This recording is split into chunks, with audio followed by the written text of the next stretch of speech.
7, 6, 5, 4, 3, 2, 1, 0.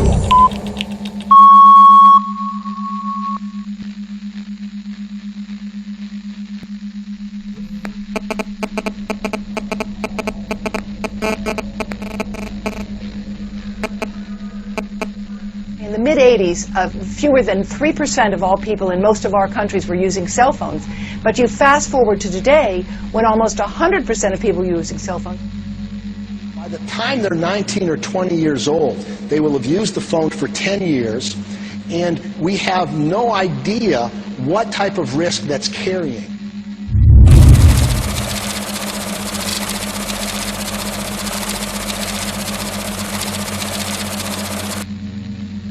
We've immersed ourselves in an ocean of electromagnetic radiation. It's all around us now. Invisible, we can't see it, but we know it's there. Every time you lift up your mobile phone, you know it's there. It's very, very hard to turn the clock back, or if not impossible to turn the clock back. But we need to be aware of the adverse health effects so that we have the choice of taking precaution against the exposures. At present, the World Health Organization statements regarding this are that it is real. We were not the only cancer cluster around a foam mast. There are many cancer clusters around foam masts. Most of the cancers which will arrive haven't arrived yet. How could we have possibly thought putting microwaves to our brain was safe? We just don't fully understand yet what we're doing. We have an announcement finally on whether cell phones cause cancer.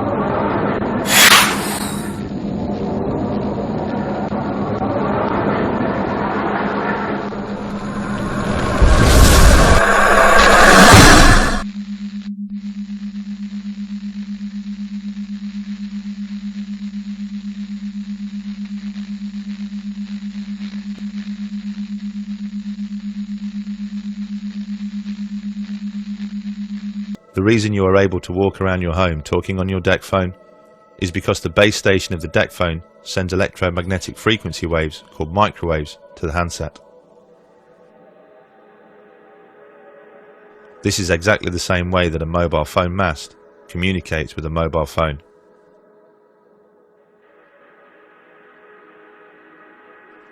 A deck phone is basically a miniature version of a mobile phone mast.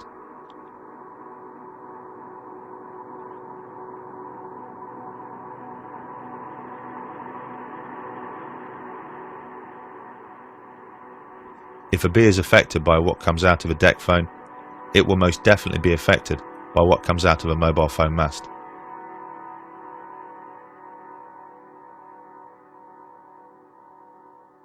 And with 4 billion mobile phone users around the world, all of a sudden, there are an awful lot of mobile phone masts.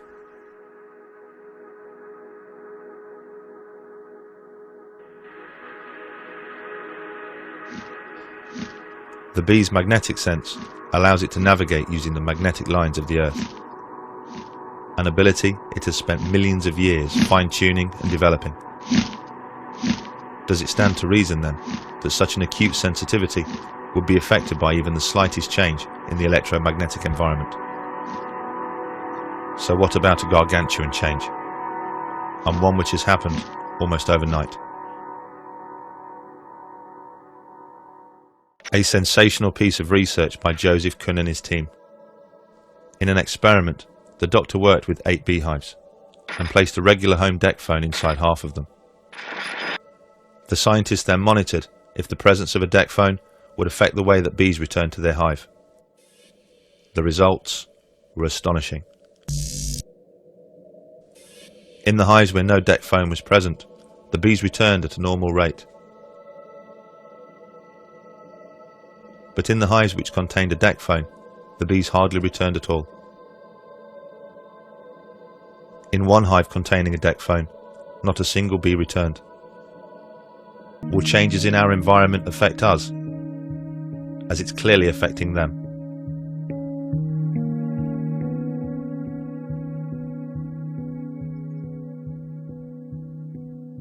Generally speaking, the electromagnetic fields that they'll be reacting to is wireless. So it'll be wireless communications, it'll be Wi-Fi, it'll be cordless phones, deck phones, mobile phones, masts, all of them emitting signals that our body has never experienced before.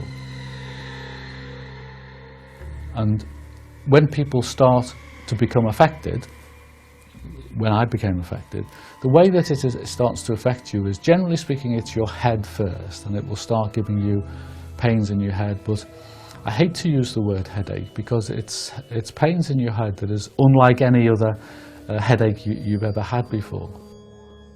So, where does all that leave us? It leaves us with a tape recording of an experimental link-up between a standard telephone and a unique mobile handset. A dialing tone. And that's quite an achievement, because it's one thing to transmit a conversation, it's another to transmit accurate digital information. Now, an extension at the Research Institute in Chelmsford, which has perfected this technique. On the other end of this should be Liz Charnock. With the advent of the mobile phone in the 1980s, came the need to build a network of antennas to support them. Since then, the telecom companies have erected over 5 million mobile phone masts around the world. But incredibly, prior to filling the air with microwave frequencies, they didn't conduct a single piece of research to ensure there wouldn't be any long-term health effects from such exposure. The grid was built without first making sure it was safe. Thank you for your help.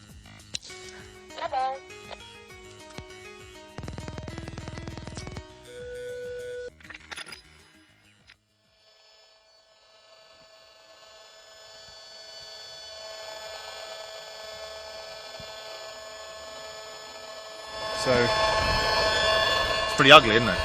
Yeah, and it's constant as well. One thing you'll notice is it doesn't stop. It's 24/7. This is what's coming out of the mast. If you can see the mast, you're being exposed to it. Right. Frankly, even if you can't, you're being exposed to it if you're this distance away, because it'll pass through, concrete walls and things. It'll dampen it a bit, but not very much. If you're within 200-300 metres of the mast up there, this is what you're going to be exposed to 24/7. When you can hear it, it changes everything. It does. Imagine if you could see it.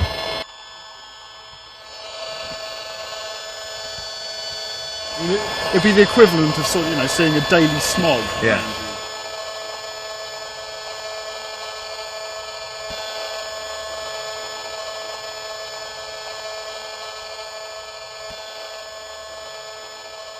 With a constant smog of man-made frequencies surrounding our daily lives, and no testing as to its safety, is there any wonder people's bodies have started to react?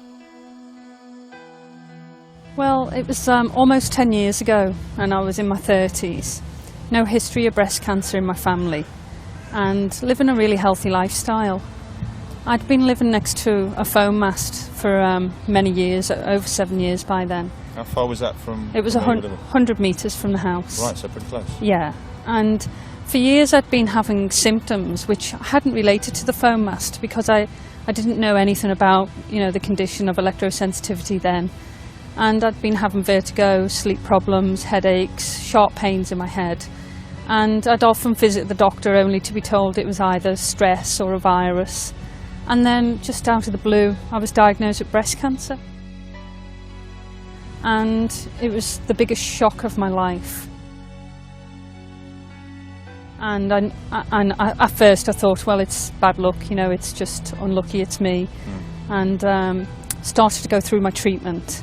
And it was then I started bumping into neighbours in the hospital. And I only lived in a small village. Right. And started bumping into other young ladies as well, who were neighbours. Young? How old? Oh, well, I was the youngest in my 30s, but the others were in their 40s or early 50s. Right, that's very young. And that was 5 of us all diagnosed at once, within 6 months of each other, with breast cancer.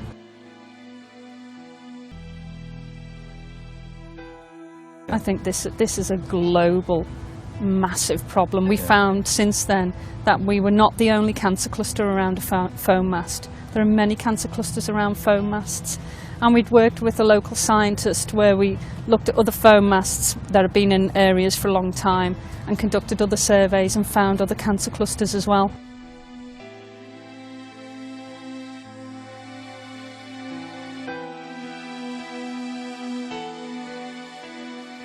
With so many phones and masts, and a mobile phone industry worth trillions, you would hope that by now a strict governing body would have been installed, an iron-fisted regulator who ensures the telecoms industry errs on the side of caution, someone to set strict levels which protect the public, someone to ensure that what we're being exposed to is absolutely safe. Unfortunately, we don't have any of that. What we do have is ICNIRP. Well, ICNIRP was set up in Europe about 20 odd years ago to look into non-ionising radiation. It stands for the International Committee of Non-Ionising Radiation Protection, and their job is to look at all the literature that comes out and basically summarise it, say this is what the science definitely says. You can't get elected to it, you get invited to join it, right, if you're one of the preferred people. Right, got so you. it's always erred on the side of industry because that's really where its roots are. So what we've got is we've got a guidance standard which they've set, which has been adopted by most of the countries in Europe, and it's been something that the European Commission themselves recommend, including their expert body CENIR, but those guidelines are based on evidence that we know has a cause and effect for radio frequency radiation. So the only setting that exists at the moment for energy that's around the same frequency of mobile phone masts, mobile phones, DECT cordless phones, wireless communication devices that we're used to on a daily basis, is the one that we know works for microwave ovens. i.e. if you generate enough energy and localise it in a small enough area, you heat things. You heat tissue, you heat anything that has some level of water in it. None of the current rules are anything to do with chronic health effects or cancer. None of them, not one of them. They're all set for heating effects and acute effects like prickling of the skin or your eyebrows going up or something like that, you know. None of them are for long-term health effects. So saying that it's below 40, that means nothing. It's meaningless. It's meaningless. It is not intended to protect from long-term health effects. ICNIRP is, well, ICNIRP is just irrelevant. It's irrelevant. Well, for example, if you want to make sure that nobody exceeds the speed limit past a school, set the speed limit at 1,000 miles an hour. Then everyone will obey the speed limit. No one will exceed it. You know, everyone can go sailing past your school at 999 miles an hour and the limit will be complied with. The advisory body effectively are not set up to look at the evidence with regards to safeguarding the general public. So ICNIRP essentially there to establish what's 100% fact, and anything that's not 100% fact is not their concern. That's right. They'll talk about it, they'll summarise what there is, what there isn't, and what's left to find out, and then that's it. They'll leave it there. No recommendations, nothing, because they just don't see it as their job.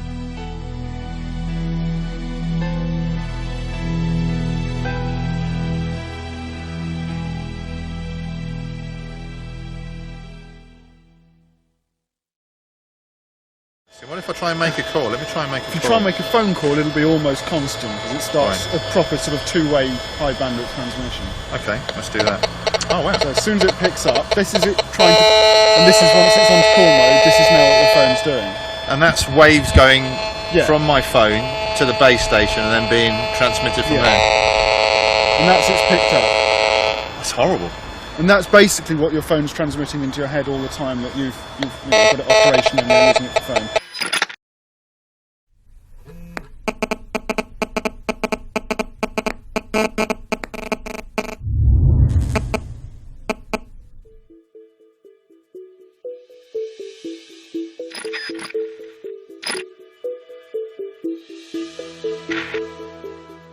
It's hard to imagine a piece of technology which has accelerated into our lives quite like the mobile phone. 25 years ago, it was seen as little more than a gimmick. Today, 4 billion of us own one. And the average age of a child when they receive their first phone is just 8 years old. The way a mobile phone works is by sending and receiving microwave frequencies to and from the base station. So having a phone pressed against your head inevitably means your brain is being exposed to those waves. Does the brain react to this exposure? A recent American study shows it absolutely does. The work was carried out by Dr. Nora Valco. Dr. Valco and her team studied 47 healthy people for an entire year. Participants had a cell phone placed on their left and right ears. One was activated but muted, the other was turned off. Dr. Valco used brain imaging equipment to study how much glucose the brain would use during exposure. So it's a very sensitive marker to indicate if there are changes in brain activity that may be driven by a given stimulus, which in this case was the cell phone. When the brain is stimulated, it consumes glucose in the same way a car consumes fuel. 50-minute exposure to a cell phone was associated with increases in glucose consumption by the brain, which indicates that the brain was being activated by the radio frequencies from the cell phone. This right area of the brain that was very close to the antenna showed the largest increases in metabolism as compared when the telephones were off. Even though the radio frequencies that are emitted from current cell phone technologies are very weak, they are able to activate the human brain to have an effect. By using a muted cell phone, Dr. Valco's experiments showed that the human brain has a metabolic reaction to the presence of microwaves from a mobile phone. A metabolic reaction at levels well below the legal limit. Something many people claimed was impossible. And the reaction recorded by the doctor is secondary to an even greater concern: the way that those microwaves are actually absorbed by the brain. This has become known as SAR.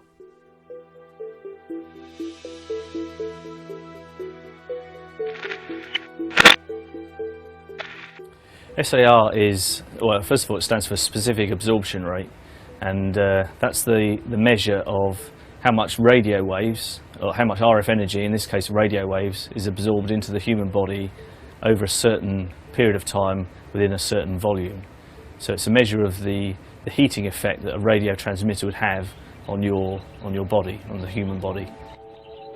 The SAR for every mobile phone is measured in this way, using an artificial head called a SAM phantom.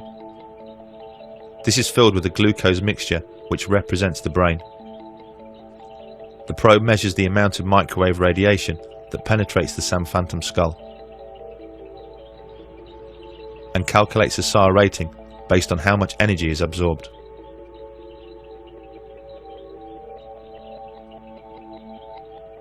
For the European Union, the limit is 2 watts per kilogram over a 10-gram average of tissue. For America, it's 1.6 watts per kilogram over a 1-gram average of tissue. So the limit for the USA is more stringent than for the European Union, but other countries around the world, such as Australia and New Zealand, use the European limit.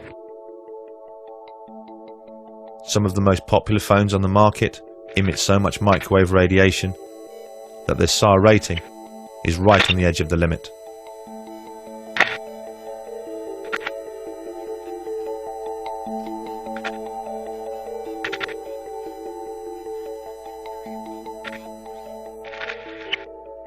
Every millimetre of skull helps protect the brain against the phone's microwave radiation, and therefore lowers the phone's SAR rating. Children get their first phone at the average age of 8 years old. An 8-year-old skull is considerably thinner than that of an adult, so you would hope that phones are tested against a skull which represents the thickness of that of a child. The SAM head is an average shaped and sized human skull. The average of 10,000 people has been taken in terms of their head measurements, and this SAM phantom head has been created, which is an average human skull. Obviously, the head of an average human being is considerably larger than that of an 8-year-old child. But when we investigate the company that makes the SAM phantom head, we discover that the news is even worse. The Sam Phantom isn't just the average of 10,000 people. It's the average of 10,000 US Army personnel. And US Army personnel most certainly have a larger, bigger, thicker head than the average 8-year-old. It's pretty reasonable to assume that if most mobile phones were tested against the skull of an 8-year-old, they would fail.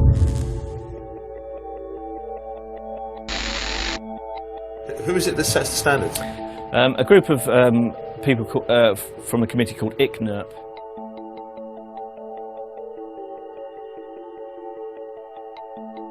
The people who do the work on mobile phones are, by and large, engineers. They have no idea what is going on inside a living cell, but they are pontificating on this. They make the assumption that the only thing that can affect the well-being of a living organism is if it is powerful enough to heat the tissue. But that's like saying, we know if we boil an egg, it goes hard. What they don't know is that if they don't boil the egg, it turns into a chicken. And haven't the slightest idea how that happens, but yet they pontificate as if they do.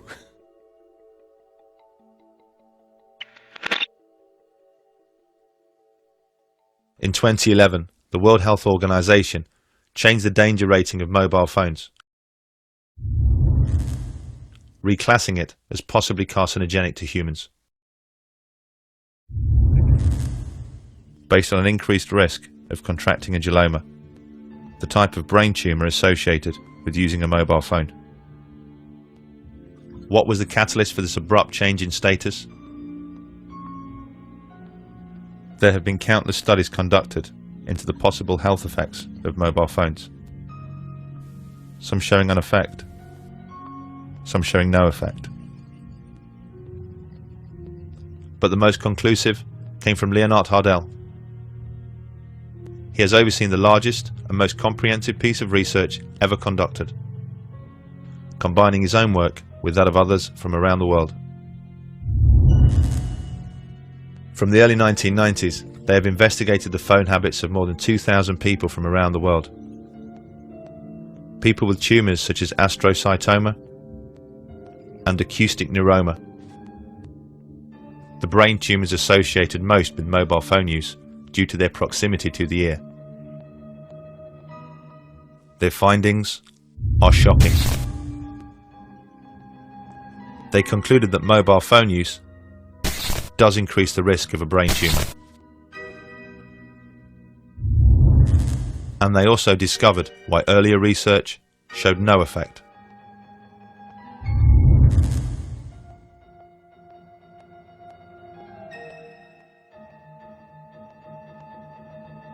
I think there's more evidence that it's carcinogenic than just possibly carcinogenic. But I can understand it in a way because most of the cancers which will arrive haven't arrived yet.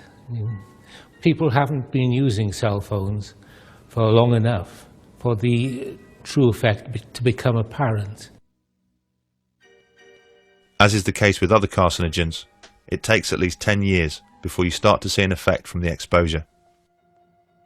Because the mobile phone explosion didn't really take hold until the late 1990s, it's not surprising we are just starting to see the effects right now. So what are the telecoms industry doing to protect its users from contracting a brain tumour? A flick to the far reaches of their safety manuals suggests that they are more concerned about protecting themselves.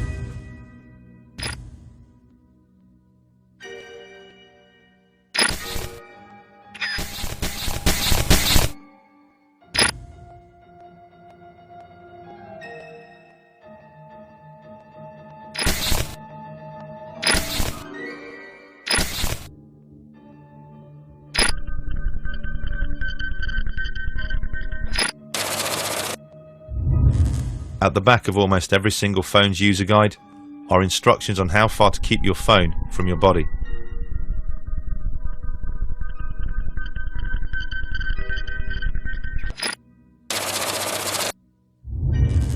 Instructions which, in the most part, are wholly unworkable.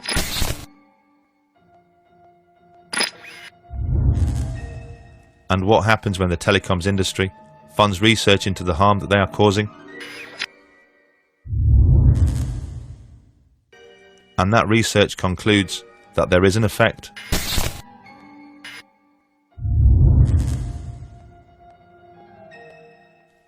That the use of a mobile phone does play a role in the development of cancer.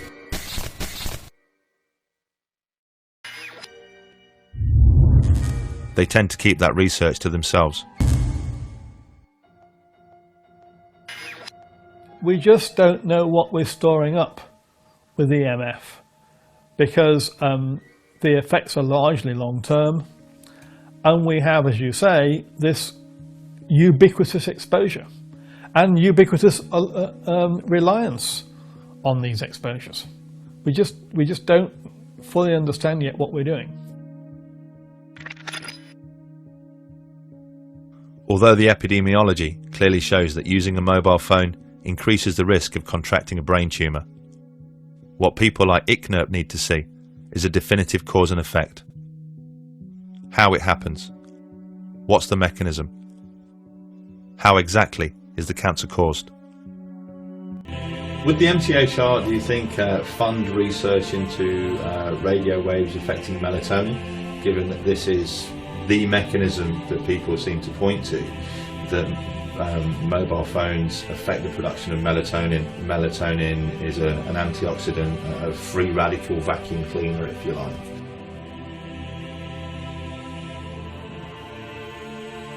When we issue a call for research proposals, as we're doing at the moment, while we highlight areas that are of particular interest, we invite applications, proposals across the spectrum.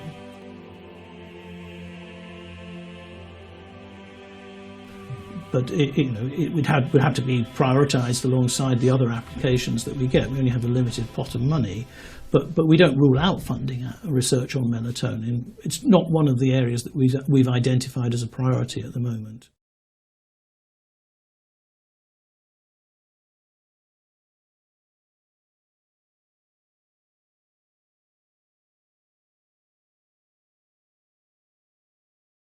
Do you think we're getting to a point in science where we almost don't have a control group to be able to test things like this, because almost everybody has a mobile phone, almost everybody has Wi-Fi, almost everybody is exposed to electromagnetic fields? Yes, we are reaching a situation where so many people are exposed to electromagnetic fields from mobile phones and Wi-Fi that we no longer have a control population to look at the difference between the health of people who are exposed versus the health of people who are not exposed. I mean, if I can take an analogy, we did find out that smoking caused lung cancer. That was because some people did not smoke, and they were a control group. If everyone had smoked, we may never have found that smoking caused lung cancer. And everyone would have been dying of lung cancer, and it would have been regarded as a sort of natural disease without ever having a link with smoking. What's happening with mobile phone exposure is we are losing this population of people who are not exposed. Even the few people who don't own a mobile phone are surrounded by the radiation from the mobile phone when they go shopping, when they go on a train, wherever they go. It's not just the canary down the mine like myself. Eventually, if you simply increase the electromagnetic fields in the atmosphere, which we're doing, and we're now got a million times more electromagnetic fields, microwaves in the environment than we had 30 years ago, eventually it'll start to affect you. It's very, very hard to say where we might be in 15 years' time, but I would very much hope within a few years' time we do recognise just how much these ill health effects are actually costing society. And then we might wake up and look at the causes and realise we have to do something about the causes.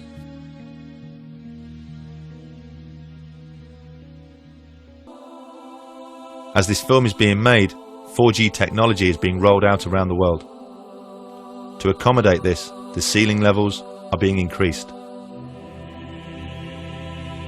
Wi-Fi is in almost every single home, school and business, surrounding us constantly. Deck phone technology is the norm in almost every single household. At a time when the industries responsible should be displaying caution, they are displaying a reckless disregard for our long-term health. Money talks, and they are about as likely to develop a conscience as the tobacco industries did. If there's going to be a change, it's not going to come from them. It's going to have to come from us. We just need to open our eyes and see the problem.